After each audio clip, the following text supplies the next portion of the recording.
You are a homicide detective. You have been doing this for 11 years. You have worked 112 cases. You have closed 89 of them.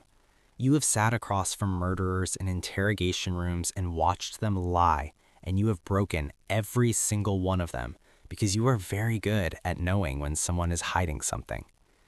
You are about to be very bad at it. It starts on a Monday morning.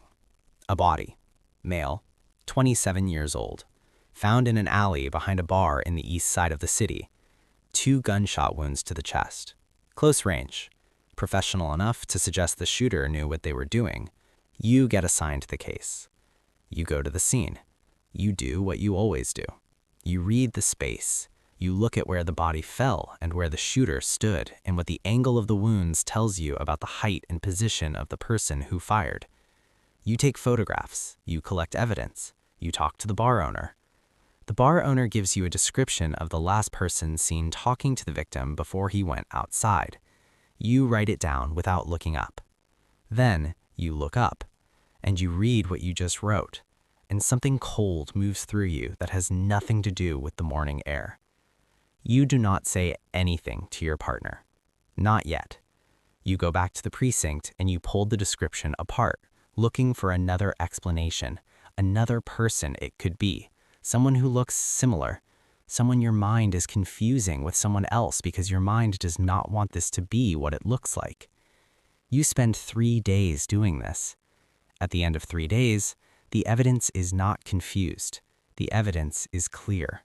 The last person seen with the victim before he was shot twice in the chest in an alley behind a bar is your brother, Daniel, 34 years old, your mother's favorite, the one who could make her laugh even on her worst days, the one who stood next to you at your father's funeral and held your mother's hand the entire service without being asked. You have not spoken to Daniel in 8 months.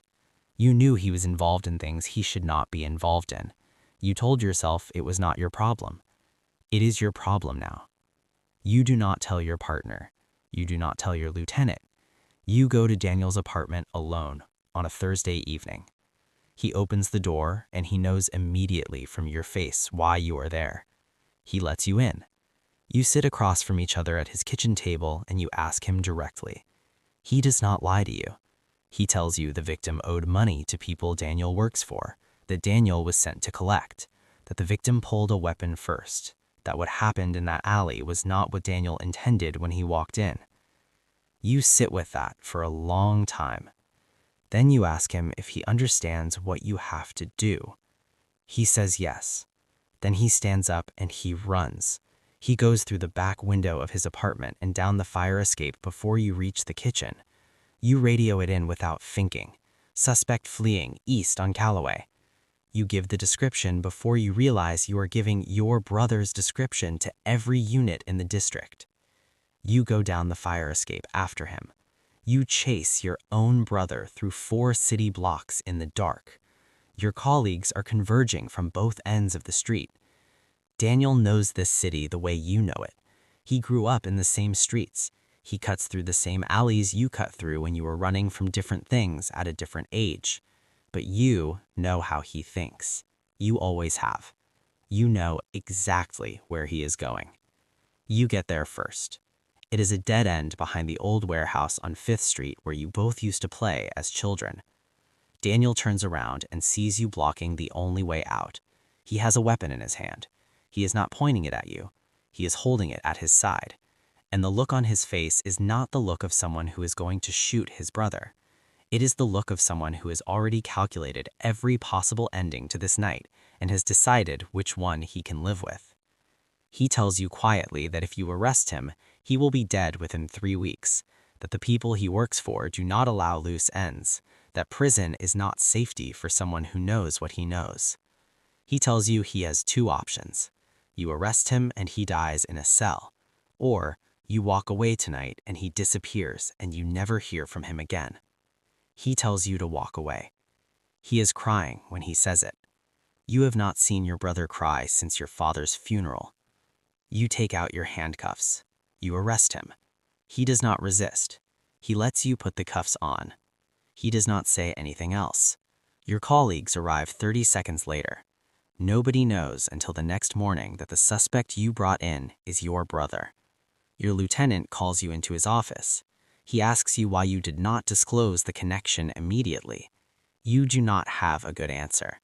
You are suspended for 2 weeks pending a review. Your mother calls you the same day the story appears in the local news. She does not shout. She is very quiet. She says she does not understand how a person turns in their own blood. She says your father would be ashamed. She hangs up. She does not call again. Daniel goes to trial 4 months later. He is convicted of second-degree murder, sentenced to 18 years. On his 3rd week in the facility, he is found unresponsive in his cell during the morning count. He is pronounced dead at the hospital 2 hours later. The official cause is cardiac arrest. You know it is not cardiac arrest. You know exactly what it is. You know because you have been a homicide detective for 11 years, and you know what it looks like when someone is helped toward an ending. There is no investigation. There is no case opened. There is no one to arrest. You go back to work after your suspension ends. You sit at your desk. You open a new case file. You do what you have always done. You read the space. You look at the evidence. You look for the person who is hiding something. You are very good at this job. You closed 89 cases out of 112. You think about that number sometimes. 89 families who got an answer. One family that got an answer they did not want. Your mother still does not call. Your brother's number is still in your phone. You have not deleted it. You do not know why. Maybe because deleting it means accepting that the last conversation you will ever have with your brother was you snapping handcuffs onto his wrists in a dead end behind a warehouse where you both used to play as children. You sit at your desk. You open the next file. You go to work. Because it is the only thing you have left. And because the alternative is sitting in the silence of everything you lost the night you chose your badge over your brother. And you are not ready for that silence yet.